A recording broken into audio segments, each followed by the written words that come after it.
Una tarde más en el Encantador de Palabras, nuestros queridos encantadores. En este caso, invitamos a Andeca Larrea, que ha publicado en Chalaparta una obra, una novela titulada Una caída titánica. Siempre digo que a veces esa sinopsis que nos dan ellos en la contraportada es la más acertada para explicarnos de qué va la novela. Nos lleva ese 20 de septiembre del año 2000. El atrio del Guggenheim Bilbao se viene abajo en pleno mediodía, causando 5 muertos, numerosos heridos. El accidente abre una grieta en la ciudad y en el sistema político que la gobierna. Las viejas redes de poder se tambalean, los partidos pactan a contrarreloj y la prensa desentierra una trama de comisiones, favores y silencios. Bilbao, convertida en emblema de modernidad y escaparate de sí misma, empieza a mostrar las fracturas bajo el brillo del titanio.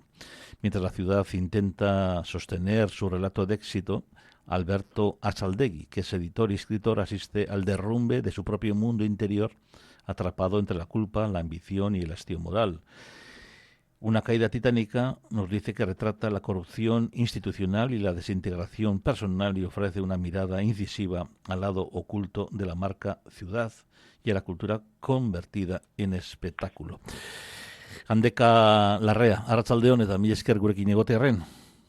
Arratsaldeon, eskerrik asko zuei. Bueno, sorionak eta metan ere gozatu ete novela irakurtzen, bueno, ze novela da, baina egia guztia ere, behar bada zerbaitzuk denpora aldaketa batzu jarriaz eta espazioan edo denporan hor, bueno, uinen artean ibiliaz, baina gure mundua. Egia esan, bueno, azken batean zer izan dan Guggenheim efektua horretaz hitzen behar dugu, gaur egungo albistekaz komentatu behar baita ere, Urdaibaiko proiektu ere bertan bera utzi dela, eta ez dakite gehien bat, novelataz gatozen ez, novelataz hitz egingo dugu, eta gero horretaz ere. Bueno, uste dut zuretzat ere, igual zer itxi eman dizu behintzat albiste berri honek, bigarren Urdaibai hori ez egiteak. Bai, bueno, niretzat izan da albiste, posteko albiste bat, posgarria izan da, bueno, nire iritzia propio izan dut, azken urte hauetan, eta, bueno, oso kritiko izan da proiektuarekiko, oso kideek bezala, ez neban ikusten alako proiektu erraldoi bat Urdaibain, eta, bueno, egia esan da, ni entzun nuenean berrixa, duela ez da izan zen, odo azte bat. Bai, pues egia esan da, nire lehenengo impresioa izan zen, oie, ze ondo. Erantzun demon pentsatzen, pues ondo, ja, azkenean ez da egingo Guggenheim Urdaibain, eta niretzat, eta nik uste dut, bueno, ez naz bakarra zentzu horretan, jende asko, editar asko, eta oso kide askok pentsatzen dutelako gauza bera, edo antzekoa, proiektuak ez zeukan zentzu askorik, ez kulturalik eta orokorrean zen, bueno, Guggenheim Bilbao izan zen bere momentuan, eta, bueno, egoera eta momentu historiko oso desberdinak izan, baina zen, bueno, proiektu espekulatibo bat, eta zentzu horretan, bueno, ondo, egia esan da, bai. Bueno, pues Handeka Larrea es licenciado en Filosofía, en Antropología por la UNED, ha ejercido la docencia en distintos centros educativos, en la actualidad es inspector de educación, que de eso también algún día podremos hablar muchísimo tiempo. Sus intereses e inquietudes culturales se han plasmado en diversos proyectos a lo largo de los años, radiofónicos también, Tastas Irratia, Irola Irrati Librea, teatrales como actor en Gaitzerdi, audiovisuales como Mecánica Divina, Artefacto de Experimentación Visual y Electrónica, y editoriales. Los libros Bilbao y su doble, Euskal Hiria, Pandemia y Periferia, el vasquismo que no fue. Bueno, esto es tu primera novela. Comienza con una noticia del 20 de septiembre del 2020, hace 25 años. Se derrumba el atrio creando 5 muertos, varios heridos, algo que no ocurrió, que descoloca a la lectora, al lector. En un principio solicitas mucha confianza, porque claro, en mi caso, por ejemplo, en mi lectura, pues tuve que dar vuelta y decir, a ver, 2000, pues igual sería 200, no, es una situación en la que nos ubicas 25 años antes con un acto que no ocurre. Y claro, ¿qué estás provocando al lector con ese primer gesto? Bueno, es un juego, ¿no? Es un acontecimiento inesperado, es algo, es una especulación, ¿no? ¿Qué hubiese ocurrido si, no? Y si y si hubiese ocurrido, ¿no? Tampoco, bueno, me está Ujú. extraño pensar que ocurren accidentes en Ya. instalaciones de este tipo grandes, y entonces, pues bueno, lo que la invitación al lector es meterle o ir de su mano al centro, en este caso, del poder municipal, ¿no? Que es Ujú. desde donde se tiene que, de alguna manera, dar una respuesta a una crisis que es absolutamente eso, ¿no? El capítulo lo define así, ¿no? Como un acontecimiento inesperado, alguien que no, o sea, algo que nadie se podía esperar, que nadie podía Mm. imaginar, y entonces como, bueno, como desde el poder municipal, desde el poder general, ¿no? Y también desde Mm. el ámbito comunicativo, por supuesto, se responde a este hecho, como se trata de alguna manera de, bueno, de dar una respuesta a la ciudadanía que está perpleja, ¿no? Como el propio Mm. lector, que cuando lo lee, bueno, en tiempos de la posverdad Sí. es un poco anecdótico, ¿no? Pero algún lector incluso me ha llegado a preguntar si esto ocurrió, porque Ya. claro, al final cuando uno mira el pasado y en ese pasado, bueno, pues los acontecimientos que se han vivido han sido siempre de una Mm. manera mediada por los medios de comunicación, pues pueden haber ocurrido cosas, ¿no? Que Ujú. no ocurrieron en este caso, ¿no? Entonces es un juego. Y Ya. luego a partir de ahí, bueno, trata de ser una novela que ficciona un pasado que juega con elementos más o Mm. menos realistas, aunque este primer acontecimiento sea el acontecimiento extraño o bizarro que pone en marcha todo lo demás, pero lo que viene después, o una parte de lo que viene después, Mm. es la política, es los medios de Ya. comunicación, son las relaciones de poder, Ujú. es el responder de los políticos a este hecho, ¿no? Cómo se aparecen los medios de comunicación, qué Ujú. relato se construye, qué marco hay que dar, cuáles son las Mm. respuestas que esperan escuchar los ciudadanos, y sobre todo, bueno, pues algo que es muy de la política, pienso, contemporánea, que es, bueno, ¿y cómo nos salvamos de esto los que, bueno, pues algo tenemos que ver, ¿no? Luego, Ujú. sin desentrañar mucho la novela, Sí. se va descubriendo que hay más cosas por ahí, ¿no? Más allá de lo que a uno le toca Mm. como gestión de un acontecimiento de este tipo. Los actores principales, los protagonistas, los políticos aparecen con sus nombres y apellidos: Gorordo, Ortuondo, Ujú. Azcuna, Ibarretxe, Vidarte, Ortúzar, Arreco, una secretaria que seguramente cambie solamente el apellido, curiosamente es un estrecho colaborador al que igual en vez de llamarla Aitor puede ser llamado Andoni. ¿Puede Ajá. esto molestar a los protagonistas reales? ¿Puede tener consecuencias? Porque utilizas, claro, nombres reales en, en novelados, en muchas cosas que son reales y ocurrieron, Ujú. y en otras con una percepción novelística, ¿no? Entonces, también es algo Eso es, que pone en tensión al lector. Pues bueno, fueron claro, se metieron tanto, porque luego hablaremos del sí, chacolí, de la trama, etcétera, pero bueno, sí. mm, Hombre, teniendo en cuenta que es una obra de ficción, ya, puramente de ficción, ¿no? Podríamos poner esta coletilla que se ponía antes en las películas, en las series ya, de ya, ficción, ¿no? no tiene nada que Yo ver, cuando era claro. pequeño lo de la televisión, ¿no? Cualquier parecido con la realidad Sí, sería mera coincidencia. Pero es verdad que en esa vocación realista de la novela, de mm, intentarle, bueno, pues darle una verosimilitud a la trama principal, a esta trama mm, de la corrupción. Sí, la decisión fue utilizar los nombres, en este caso del alcalde, que ya fue, sí, de Azcuna mm, y de otras personas que están por ahí, ¿no? Pero mm, para convertirlos en personajes de ficción, ¿no? Y ya, para ficcionarles en una situación en la que ellos no estuvieron, obviamente, mm, porque no es un accidente que no ocurrió. Entonces, claro, bueno, ahí en esa invitación a mm, especular, también me apetecía, también tenía ganas de mm, jugar con los personajes, ¿no? Y en este sí, caso, bien, es verdad que fueron personas reales, políticos reales, mm, porque la novela en ese sentido tiene muchos protagonistas políticos, pero no, yo espero que nadie, en ese sentido, nadie se mm, pudiese molestar porque los he convertido en personajes y he jugado con ellos. Lo que pasa es que sí me importaba bastante la referencia histórica, ¿no? Por mm, esta vocación que te comento de decir, bueno, hay una verosimilitud, ¿no? Al final mm, es un juego donde el lector hasta donde el lector puede decir, bueno, esto ocurrió, quizá no, quizás sí, esto era así, ya, en estos entresijos del poder que se mm, muestran a veces de una manera muy cruda, ¿no? Bueno, quizá podía ser así, quizá no.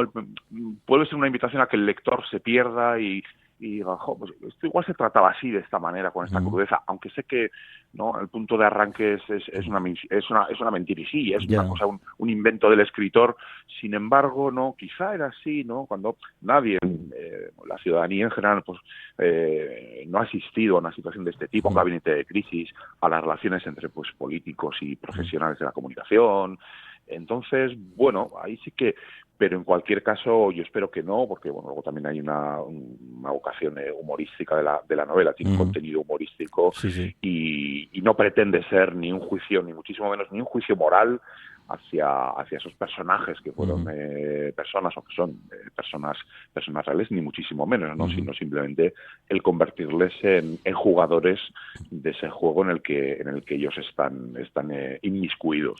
Bueno, unidos a ellos tenemos, por otro lado, bueno, pues el derrumbe personal del escritor Alberto Asaldegui, sobrino también de la secretaria en este caso, de Begoña, personajes como Chema, Chus, Cho, Bastian, y luego pues Idoia Goicoechea, también periodista del Gara, de investigación, que bueno, pues recibe una filtración, y luego a través de esa filtración, de su relación también con la mano derecha del alcalde, por otro tipo de relaciones, bueno, pues aquí se destapa y ahí luego va a haber una trama que a través de la novela veremos cómo se va todo entremezclando y se va generando unas relaciones que a veces son insospechadas. Quizás esa es la más novelesca, digamos, dentro de esa propia novela, ¿no?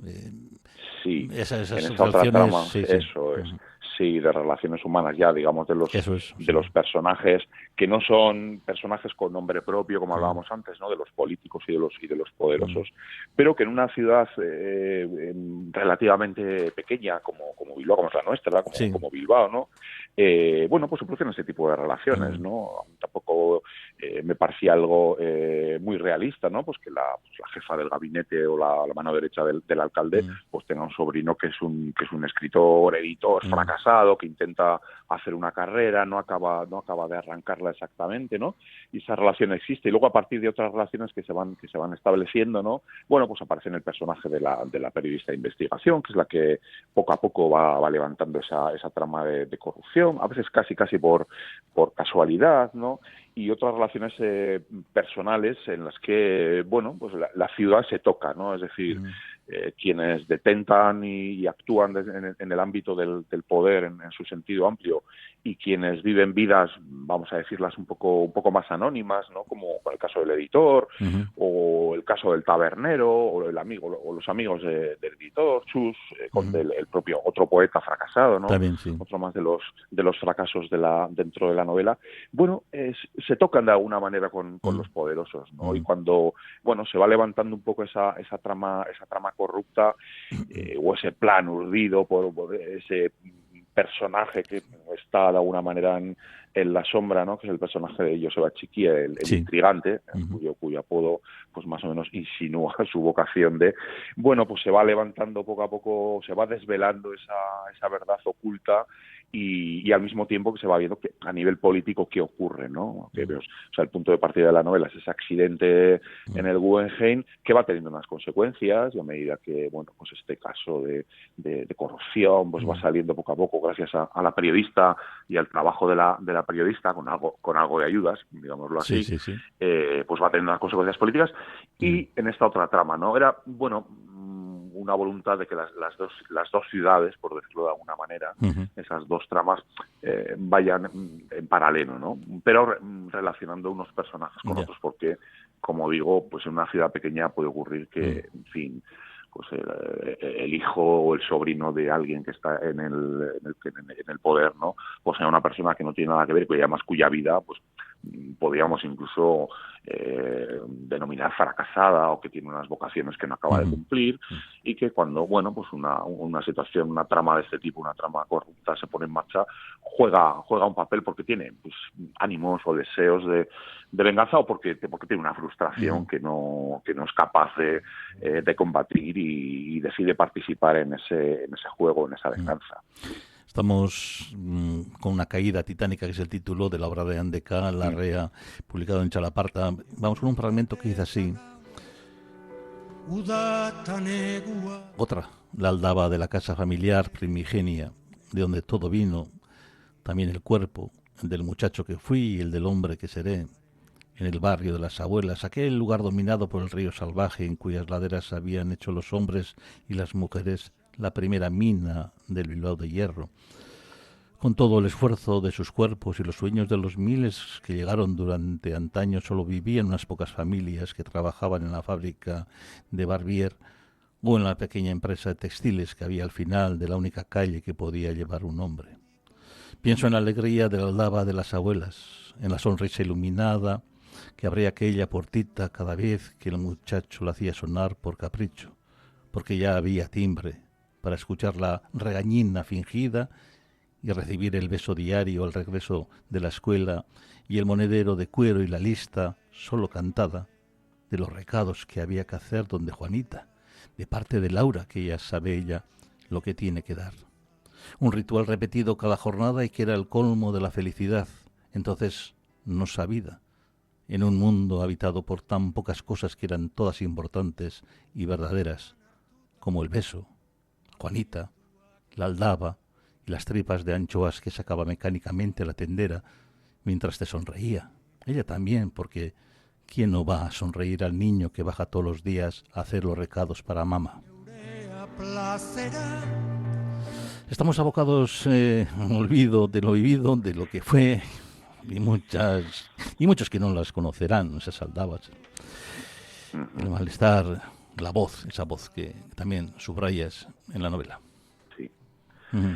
Hay un olvido que es inevitable, ¿no? Que es el olvido del vivir y del existir, ¿no? Eso cualquiera que vaya transitando en la vida y atravesando décadas, estando vivo o viva por fortuna, lo sabe, ¿no? Y también hay siempre, yo creo que es importante o que es bonito la propia memoria histórica, la propia memoria personal. Yo creo que de alguna manera vivir es narrarse, es contarse, es pensarse, pero creo que todos los elementos de la novela, ¿no? Y este capítulo que arranca así, que luego tiene una dureza bastante severa, ¿no? Pero que arranca con este recuerdo, con esta nostalgia hacia los días de la infancia, ¿no? Donde, todo es pura belleza, todo es pura simplicidad, ¿no? Y un elemento como una aldaba puede, de alguna manera, resumir esa felicidad infantil que, claro, que ya el hombre adulto, ¿no? Cuando camina en su vida hacia adelante, o la mujer adulta, ha olvidado, ¿no? La novela sí tiene también una vocación, en este caso no es nostálgica, sino más de hacer de la narración, de la experiencia personal, un registro, un archivo, pero también de un tiempo, de unos tiempos que de alguna manera desaparecen, de unos tiempos históricos que forman parte, la mayoría de las personas, de esa intrahistoria de la que hablaba, por ejemplo, Unamuno, ¿no? Sí. Son pequeños acontecimientos, pequeñas cosas, pero claro, todos estamos lanzados a esa velocidad de la historia y a una serie de acontecimientos que son los que están cuando nacemos, ¿no? Y probablemente de los que tenemos conciencia mucho después, respecto a la infancia o de una juventud. Yeah. Uno probablemente tiene conciencia del tiempo en el que vivió o de cosas que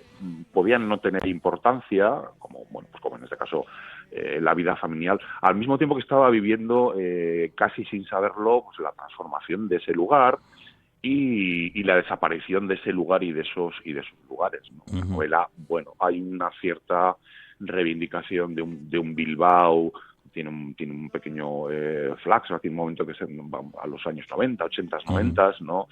Y del, ese Bilbao que tuvo más relación con la música, con lo cultural, con los lugares independientes, los fanzines, cuando todo el mundo tocaba música, o cuando todo era como en esa mirada del hombre adulto que recuerda su infancia, ¿no? Cuando todo parecía ser más sencillo de lo que viene después, ¿no? Y en el caso de la vida de quien está recordando esas aldabas de las abuelas, una de las casas donde él tocaba una aldaba, que era la casa familiar, una de ellas, ¿no? Lo recordará en un momento en el que, ese sonido del hierro contra la puerta pronto se va a convertir ya casi en un recuerdo que es un refugio para poder salvarte de algo que es terrible, ¿no? Que es lo que en ese momento, en ese capítulo que has comenzado a leer, está a punto de suceder, ¿no? Sí, Entonces, esa aldaba Pero es una novela que también que repasa muchísimos momentos históricos, y claro, que pasa el tiempo tan rápido que los hemos vivido, pues realmente en la novela estamos empezando a recordar, ¿no? Cuando ya estáis leyendo un niño Tomás Bernhard, pues habla ya de aquellas detenciones en Zaragoza de estudiantes, etarras de mierda, detenciones, torturas, el tema de la ocupación, el Gasteche de Bilbao, los barrios, los movimientos gay, el tema gay, el tema homosexual, esas relaciones también tiene una importancia importante dentro de esto, ¿no? Y bueno, y luego barrios como San Francisco, Aurrera, bueno, todo eso, todo está muy metido, y luego todo internacional, por decirlo de una manera, porque desde la muerte del juez Lidón aquí hasta lo de Bin Laden, lo de Bush, la caída de Kandahar, todo esto parece que ocurrió ayer, y en la novela de repente nos pegamos un repaso histórico importante, ¿no? Claro. Claro, eso forma, claro, pues la historia en la que se sitúan cronológicamente la vida joven del protagonista principal, del editor, ¿no? De Alberto Asaldegui, y entonces ese paisaje histórico, esos momentos históricos, claro, que era un momento donde ocurrían muchas cosas a mucha velocidad, ¿no? Tú lo has dicho, ¿no? Donde era, bueno, pues ese Bilbao de la cultura independiente, de los gasteches de la música, al mismo tiempo que la actividad de ETA pues era terrible, ¿no? Porque había atentados casi todas las semanas, al mismo tiempo que estaba ocurriendo el 11 de septiembre. También la novela entonces recorre todos esos momentos históricos, ¿no? Que también van configurando de alguna manera la vida de los personajes y lo que fue la política vasca, porque ahí en la trama que se inventa, pero como decía antes, ¿no? Claro, el paisaje es realista porque se habla de acontecimientos, ¿no? Para darles ese tono a la política vasca, qué es lo que estaba ocurriendo en aquel momento en el país, ¿no? Y ahora que lo vemos con mirada retrospectiva, bueno, probablemente quienes tenemos esa capacidad de verlo así, pues lo vamos a ver de una manera, y un lector quizá un poco más joven, bueno, pues lo verá como, bueno, notas históricas que se ponen para acompañar la vida de los personajes, pero sí que era interesante por esto que hablábamos antes, ¿no? Es tanto la memoria de la ciudad, la propia memoria histórica de lo que se ha vivido, con la propia memoria personal un poco más pequeña de los personajes, pero que no pueden escapar, ¿no? O sea, porque están arrojados a esa historia, y entonces pues vivieron esa juventud en los años 80, 90, y hay elementos que les han conformado incluso en sus elecciones sentimentales, o incluso en sus elecciones sexuales, o incluso en la vida que tuvieron que llevar, pues por haber sido gays, como lo es el protagonista de la novela, en aquel Bilbao, bueno, donde era complicado, los bares vinculados a lo gay, pues eran siempre bares un poco complejos, donde las relaciones personales eran más difíciles que hoy, ¿no? Entonces, bueno, ahí también hay un buceo en ese Bilbao, que al mismo tiempo era, pues bueno, pues el Bilbao de la noche, ¿no? El Bilbao canalla, el Bilbao divertido, donde además se daban de la mano muchos de los personajes, y donde se daban la mano esas dos esferas, bueno, o la esfera del poder y los poderosos, ¿no? Y quienes luego, por otra parte, pues estaban viviendo sus vidas, como el protagonista y algunos otros invitados, ¿no? Porque también hay una cierta referencia, ¿no? A la comisaría de Indaucho y algunos otros invitados que estaban por ahí, ¿no? En aquellos momentos donde también el GAL estaba en activo, ¿no? Y entonces, bueno, pues puede haber situaciones donde esas personas se encuentran en un bar, se encuentran en una taberna, se encuentran en una discoteca. Eso es algo que ocurría en ese Bilbao. Hombre, llama la atención también que a la trama corrupta le hayas puesto el Chacolí de título. Mira que estamos acostumbrados a ver cantidad de nombres en todas las tramas corruptas españolas, pero bueno, digo, este hombre no se ha ido muy lejos. Sí, pero también, pero aún te dirías que hay mucha trama corrupta dentro del Chacolí, con lo cual mezclarlo con el cemento va a ser. Pero bueno, yo estaba pensando, algún joven igual necesitará también alguna explicación del Arturo Gangoite, que se fue con la hija del banquero a las Américas. Pero bueno, que pues se olvidan los nombres, claro, es que hay nombres, pues eso, pues Alfonso Dimas Añudo, o sea, los que hemos conocido y hemos vivido en ese mundo, pues sabemos y dices, joder, pues que hija, te ves reflejado, ¿no? Pero quizás para muchos te das cuenta de lo lejos que queda, ¿no? Oye, hay una cosa importante también en la novela, porque hay una riqueza musical, hay una banda musical enorme, ¿no? De Cure, de Valve, Guerra, Juan Luis Guerra, Lili Marley, Mozart y Toys, con Nahuen, Fermín Muguruza, Bon Karajan, Ainhoa Arteta. Es que no dejas, vamos, prácticamente hay un compendio musical enorme también en la novela.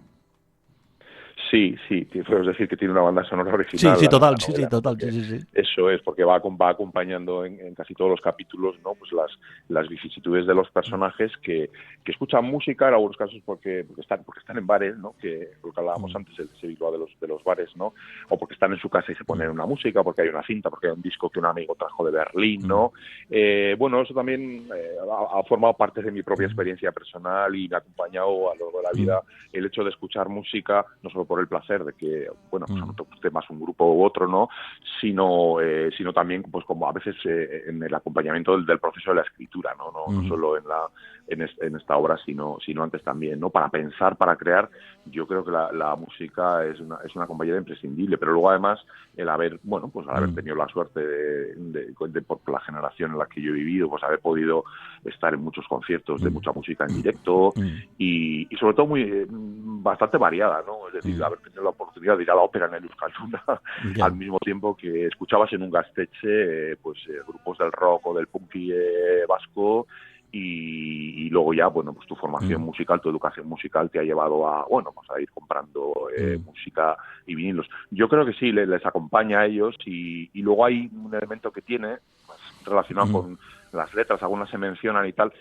Sí que la música juega un poco como a dar pistas, ¿no? Va dando pequeñas pistas secundarias de lo que ocurre, ese el tono emocional del momento, ¿no? Pero también, bueno, deja alguna pistita por ahí por el camino para los lectores, ¿no? Claro, evidentemente, pues las referencias musicales siempre son muy personales, ¿no? No todos los lectores pues van a reconocer, bueno, pues sí, un tema de Detroit sí, pero un tema de Kraftwerk, algo más específico, pues no, otras músicas pues ya un poco más de industrial como Throbbing Gristle, bueno, ya hay temas más complicados, pero a veces los meros títulos, ¿no? de esas canciones que se citan dan alguna pista, ¿no? De lo que está ocurriendo y por dónde van las cosas, ¿no?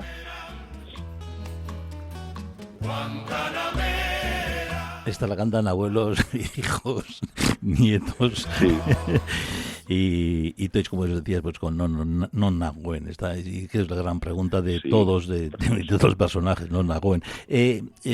Antes de terminar, también me gustaría hablar de dos cositas. El papel del periodismo, no sé hasta qué punto, bueno, hay varios momentos, ¿no? Obviamente, porque claro, son periodistas los que van a participar en la transformación de toda la novela con sus personajes importantes. Hay una entrevista en La Capital con Joseba Solzábal también, del alcalde, etcétera, también es que es muy crítico con el partido, etcétera. ¿Hasta qué punto crees que la prensa nuestra, la de aquí, puede influir un poco en el tema de la política de casa? Sí, no, porque claro, hemos visto que sí, en las grandes películas, en las grandes novelas y tal, y claro, si vamos a Nixon, pues sí, hay grandes problemas, igual también en España incluso, pero no sé hasta qué punto, no sé, la prensa vasca puede influir en la política vasca.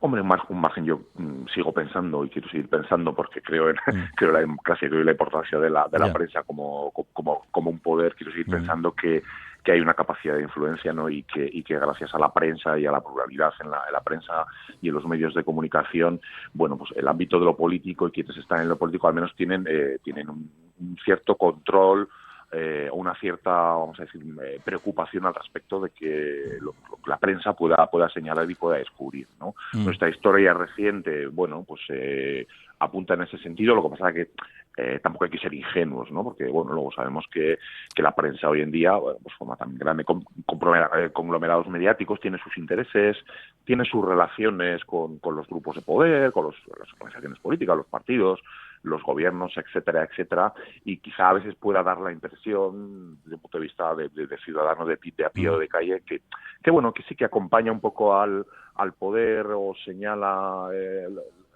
determinados momentos corrupciones, corruptelas o elementos que desde un punto de vista ético moral no están bien, pero también uno puede ver que no siempre pone el acento de una manera que debería hacerse, ¿no? Pero yo, en cualquier caso, sigo creyendo. A mí me parece que la prensa, y sobre todo en Euskadi, es importante, tiene un papel importante. A mí, bueno, si pudiese elegir, pues me gustaría que hubiese más pluralidad, ¿no? Porque hoy en día los medios de comunicación, la información también se emite desde otros lugares que no son los medios tradicionales clásicos, ¿no? Porque estamos en el mundo de las redes, estamos en el mundo de la comunicación audiovisual, que ya hoy en día pues la emite casi cualquiera o la puede emitir casi cualquiera, y estamos en un mundo donde, claro, la desinformación también juega un papel político, ¿no? Es una herramienta política de primer orden, y donde, bueno, yo creo que la prensa tradicional vasca, los medios de comunicación, a veces también encuentran problemas para situarse en este mundo, ¿no? En esta sociedad contemporánea donde hay tanta explosión de informaciones y donde además, bueno, pues los discursos casi caducan, los discursos políticos, ¿no? La acción política casi caducan en el momento en que se está anunciando, ¿no? Porque vivimos permanentemente, bueno, sí, arrojados a esa velocidad de lo nuevo, ¿no? Entonces siempre ocurre algo nuevo en todo momento, y a veces, claro, los propios medios se ven forzados a darnos el alimento de lo nuevo para que les sigamos leyendo, sigamos sintonizando la radio, sigamos poniendo el telediario, el teleberri, porque ellos también, claro, evidentemente son empresas que son privadas y tienen una necesidad, ¿no? de lectores y de consumidores, pero en el caso de los medios de comunicación públicos, ¿no? La novela tiene una presencia también la EITB, ¿no?